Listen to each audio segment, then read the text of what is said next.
foot by side foot 6 foot by side ফুটের বেশি এটা মাইকটা 6 বাই সাইড করবে এটা ব্যবসা করবেন তখন এখানে তো আপনার লাইসেন্স আছে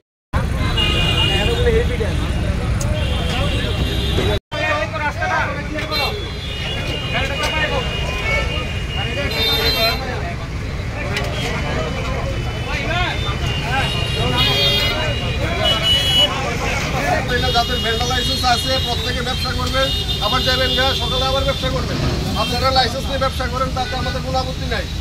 কিন্তু আপনারা ঘর বানায় করবেন না এখানে দেখি লাইসেন্স দেখান লাইসেন্স